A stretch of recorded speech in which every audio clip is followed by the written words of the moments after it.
3 मार्च होलिका दहन पर रहेगा। भयंकर चंद्र ग्रहण और भद्रा का साया होलिका दहन कब और कैसे करें? श्री शिवाय नमस्तुभ्यम महाराज। सबसे पहले तो आप सभी भक्तों को होली की हार्दिक शुभकामनाएं। महाराज, आज का यह विषय अत्यंत महत्वपूर्ण है और इस बार की होली को लेकर के लोगों के मन कई तरह के प्रश्न उठ रहे हैं, जैसे कि इस बार होली का त्योहार आखिर किस दिन मनाया जाएगा? होली का दहन 2 मार्च को होगा या 3 मार्च को? रंगों वाली होली 3 मार्च को खेली जाएगी या 4 मार्च को? चंद्र ग्रहण किस समय से प्रारंभ होगा और भारत में यह कब दिखाई देगा? इसी के साथ जब ये ग्रहण भारत में दिखाई देगा तो इसका सूतक काल भी मान्य होगा। ऐसे में सूतक काल कब से शुरू होगा? क्या इस बार सूतक काल होली के उत्सव को प्रभावित करेगा? क्या ग्रहण के कारण होली का दहन का समय बदलेगा? क्या ग्रहण के दिन रंगों वाली होली खेलना उचित है? तो महाराज जानेंगे सब कुछ इस छोटी सी वीडियो के माध्यम से। लेकिन उससे पहले वीडियो को लाइक करें, चैनल को सब्सक्राइब करें और कमेंट बॉक्स में ओम नमः शिवाय या हर हर महादेव जरूर लिखें। तो महाराज, सबसे पहले तो आप सभी अच्छे से समझ लीजिए कि इस बार की होली और चंद्र ग्रहण का संयोग एक ही तिथि पर बन रहा है।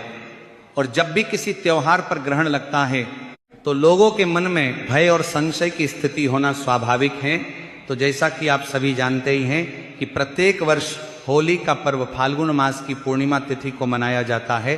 पूर्णिमा की रात्रि में होली का दहन होता है और अगले दिन प्रातः रंगों का उत्सव यानी कि रंगों वाली होली का त्योहार मनाया जाता है। इस वर्ष पूर्णिमा तिथि 2 मार्च 2026 की शाम से आरंभ होकर 3 मार्च 2026 की शाम तक रहेगी। यही वह बिंदु है जहां से भक्तों के मन में भ्रम प्रारंभ होता है। अब महाराज ध्यान से समझिए, 3 मार्च 2026 को चंद्र ग्रहण लग रहा है। भारतीय समय के अनुसार चंद्र ग्रहण की खगोलीय शुरुआत दोपहर लगभग 3:32 से मानी जा रही है। लेकिन उस समय भारत में चंद्रमा दिखाई नहीं देगा क्योंकि वह क्षितिज के नीचे रहेगा और भारत में चंद्रोदय लगभग शाम 6:20 के आसपास होगा। चंद्रमा के उदय के बाद ग्रहण का अंतिम भाग भारत में दिखाई देगा। ग्रहण की समाप्ति लगभग शाम 6:45 पर होगी। इसका अर्थ यह है कि भारत में यह ग्रहण लगभग 20 से 25 मिनट के आसपास ही दृश्य रहेगा और वह भी अपने अंतिम चरण में। अब महाराज, यहां से स्थिति गंभीर बनती है क्योंकि परंपरागत मान्यता के अनुसार जब ग्रहण किसी स्थान पर दिखाई देता है तब उसके नियम मान्य होते हैं। और चूंकि यह ग्रहण भारत में दृश्य रहेगा, ये इसलिए इसके सूतक और धार्मिक नियमों पर विचार करना आवश्यक हो जाता है। अब सूतक की बात समझिए। चंद्र ग्रहण का सूतक लगभग 9 घंटे पूर्व प्रारंभ माना जाता है। इस गणना के अनुसार 3 मार्च 2026 को सुबह लगभग 9:39 से सूतक काल प्रारंभ हो जाएगा और ग्रहण की समाप्ति यानी शाम 6:45 तक प्रभावी रहेगा। और यहीं से भक्तों के मन में सबसे बड़ा प्रश्न उठता है कि यदि 3 मार्च को सुबह से सूतक लग जाएगा और शाम को ग्रहण रहेगा तो क्या उसी दिन होलिका दहन किया जा सकता है? क्या रंगों वाली होली उसी दिन खेली जा सकती है या फिर तिथि बदलनी होगी?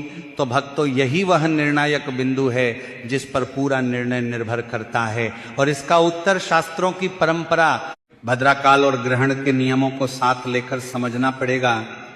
तो महाराज, शास्त्रों के अनुसार होलिका दहन पूर्णिमा तिथि में ही किया जाता है। लेकिन केवल पूर्णिमा होना पर्याप्त नहीं है क्योंकि इस बार होलिका दहन पर भद्रा का साया भी रहेगा और भद्रा काल को परंपरागत ज्योतिष में अशुभ समय माना गया है, विशेषकर अग्नि से जुड़े और मांगलिक कार्यों के लिए। होलिका दहन स्वयं अग्नि का उत्सव है, इसलिए भद्रा काल में होलिका दहन करना शास्त्र सम्मत नहीं माना जाता है। तो महाराज, अब स्थिति को ध्यान से समझिए। 2 मार्च की शाम के समय भद्रा का प्रभाव रहेगा। इसका अर्थ यह हुआ कि सामान्य रूप से शाम को होलिका दहन करना उचित नहीं होगा। यही कारण है कि लोग असमंजस में हैं। यदि 2 मार्च की शाम भद्रा है और 3 मार्च को ग्रहण है तो फिर दहन कब किया जाए? तो महाराज, शास्त्रों का नियम स्पष्ट है। जहां पूर्णिमा तिथि हो, भद्रा समाप्त हो चुकी हो और ग्रहण का सूतक प्रारंभ न हुआ हो, वही समय होलिका दहन के लिए स्वीकार्य होता है। अब ज्योतिषीय गणना के अनुसार 2 मार्च की रात्रि में भद्रा समाप्त हो जाएगी। भद्रा समाप्ति के बाद का समय अर्थात मध्य रात्रि के बाद का काल होलिका दहन के लिए उपयुक्त माना जा रहा है। यह समय लगभग रात्रि 12:50 से लेकर रात्रि 2:02 तक रहेगा। तिथि की दृष्टि से यह 3 मार्च की प्रारंभिक घड़ियां होंगी, लेकिन यह अभी भी पूर्णिमा के अंतर्गत रहेगा। और महत्वपूर्ण बात यह समय सूतक शुरू होने से पहले का है। तो महाराज यही कारण है कि इस वर्ष होलिका दहन 2 मार्च की देर रात्रि अर्थात मध्य रात्रि के बाद करना शास्त्र सम्मत निर्णय माना जा रहा है। अब एक और प्रश्न उठता है कि यदि दहन मध्य रात्रि में होगा तो क्या यह परंपरा के विरुद्ध है?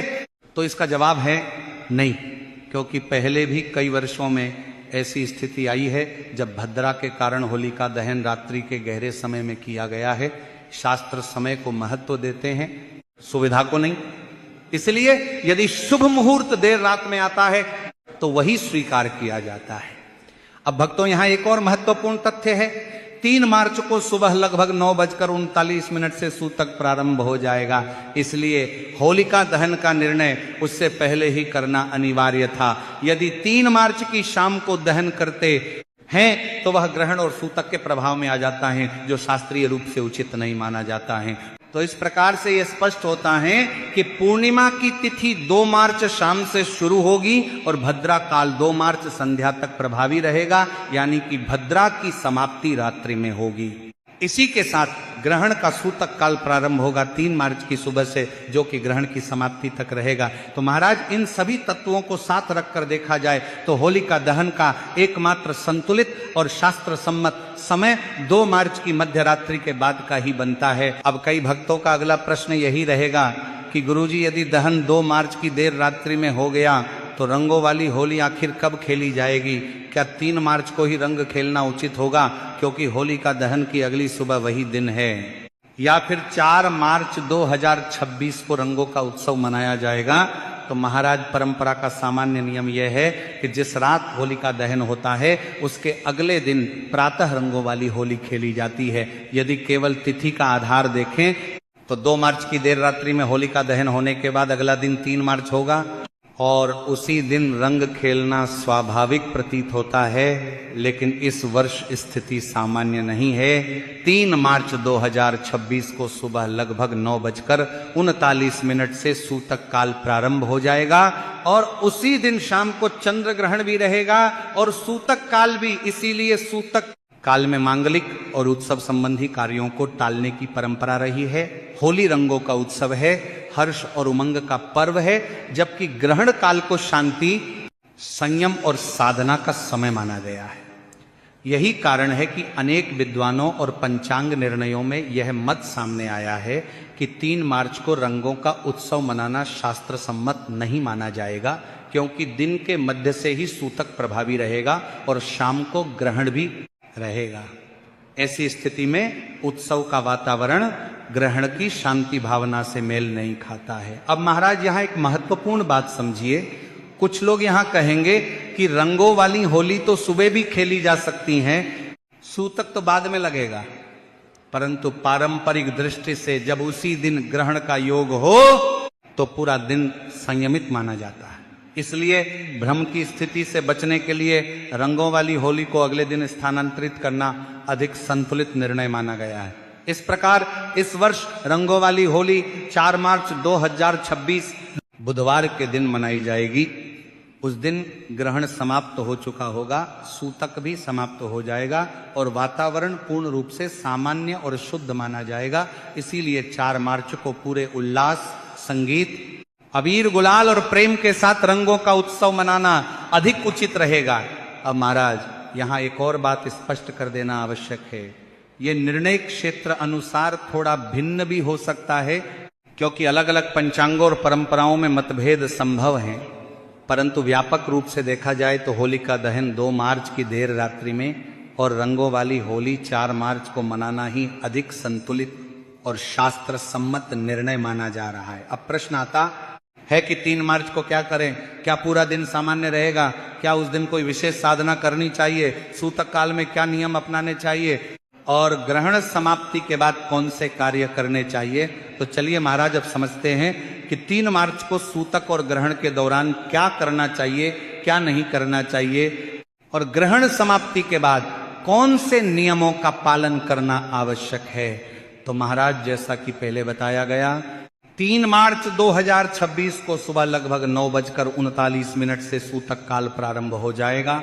यह सूतक ग्रहण की समाप्ति यानी शाम लगभग 6:45 तक प्रभावी रहेगा। सूतक को परंपरा में संयम और सावधानी का समय माना गया है। सूतक काल में सामान्यतः शुभ और मांगलिक कार्य नहीं किए जाते। विवाह, नया कार्य प्रारंभ करना, विशेष पूजन आरंभ करना, यज्ञ या हवन जैसे अनुष्ठान टाले जाते हैं। मंदिरों में भी कई स्थानों पर इस समय पट बंद कर दिए जाते हैं और ग्रहण समाप्ति के बाद शुद्धिकरण के साथ पुनः पूजन आरंभ होता है। भोजन के विषय में भी परंपरागत नियम है। सूतक लगने से पहले भोजन तैयार कर लिया जाता है। कई लोग खाने पीने की वस्तुओं में तुलसी पत्र रख देते हैं। ग्रहण के दौरान नया भोजन पकाने से बचा जाता है और ग्रहण समाप्ति के बाद ताजा भोजन बनाने की परंपरा है। अब बात करते हैं ग्रहण के समय क्या करना चाहिए। परंपरा में कहा गया है कि ग्रहण काल जप, ध्यान और ईश्वर स्मरण का समय है। इस दौरान ओम नमः शिवाय, गायत्री मंत्र या अपने इष्ट देव का नाम जपना शुभ माना जाता है। माना जाता है कि इस समय मन अपेक्षाकृत शांत होता है, इसीलिए साधना का फल अधिक मिलता है। घर में शांत वातावरण रखें, अनावश्यक विवाद या शोर से बचें। अब भक्तों बात करते हैं गर्भवती महिलाओं की, क्योंकि गर्भवती महिलाओं को लेकर ग्रहण के समय समाज में कई प्रकार की पारंपरिक मान्यताएं चली आ रही हैं। परंपरा के अनुसार ग्रहण के दौरान उन्हें विशेष रूप से मानसिक और शारीरिक शांति बनाए रखने की सलाह दी जाती है। माना जाता है कि इस समय अधिक भाग दौड़, थकान या अनावश्यक यात्रा से बचना चाहिए और घर के अंदर आराम करना बेहतर होता है। वातावरण शांत रखा जाए, तेज आवाज, विवाद या तनावपूर्ण परिस्थितियों से दूर रहा जाए, यह सबसे महत्वपूर्ण बात मानी गई है, क्योंकि गर्भावस्था में मां की मानसिक स्थिति का सीधा प्रभाव उसके स्वास्थ्य पर पड़ता है। साथ ही ग्रहण के समय गर्भवती महिलाओं को नुकीली या धारदार वस्तुओं का उपयोग करने से बचना चाहिए, जैसे कैंची, सुई या चाकू आदि। इसका मूल भाव यह है कि महिला पूरी सावधानी से रहे और किसी प्रकार की चोट या असावधानी से बचे। इसी के साथ गर्भवती महिलाएं ग्रहण के दौरान विश्राम करते हुए भगवान का नाम जपें या सकारात्मक विचारों में मन लगाएं। इससे मन शांत रहता है और अनावश्यक डर दूर होता है। इसी के साथ भोजन के संदर्भ में ये मान्यता है कि ग्रहण के समय ताजा भोजन न बनाया जाए और पहले से तैयार हल्का भोजन लिया जाए, परंतु यह पूरी तरह पारिवारिक परंपरा पर निर्भर करता है। सबसे आवश्यक बात यह है कि गर्भवती महिला भूखी न रहे, समय पर पौष्टिक आहार ले और पर्याप्त पानी पीती रहे। अब महाराज ग्रहण समाप्ति के बाद के नियम समझिए। जैसे ही शाम लगभग 6:45 पर ग्रहण समाप्त होगा, उसके बाद स्नान करना शुभ माना जाता है। यदि संभव हो तो गंगा जल मिले, जल से स्नान करें। घर में स्वच्छ जल का छिड़काव करें। मंदिर या पूजा स्थल की साफ सफाई करें। साफ वस्त्र धारण करें। इसके बाद दान पुण्य का विशेष महत्व बताया गया है। अन्न का दान, वस्त्र दान या जरूरतमंदों की सहायता करना पुण्यदायी माना जाता है। मान्यता है कि ग्रहण के बाद किया गया दान कई गुना फल देता है। यदि होलिका दहन की राख से कोई पारंपरिक उपाय करना हो तो वह सूतक लगने से पहले कर लेना उचित रहेगा। तो महाराज इस चंद्र ग्रहण में डरने की आवश्यकता नहीं है। चंद्र ग्रहण एक प्राकृतिक खगोलीय घटना है। विज्ञान इसे पृथ्वी की छाया की प्रक्रिया मानता है। हमारी परंपरा इसे आत्मसंयम और साधना का अवसर मानती है।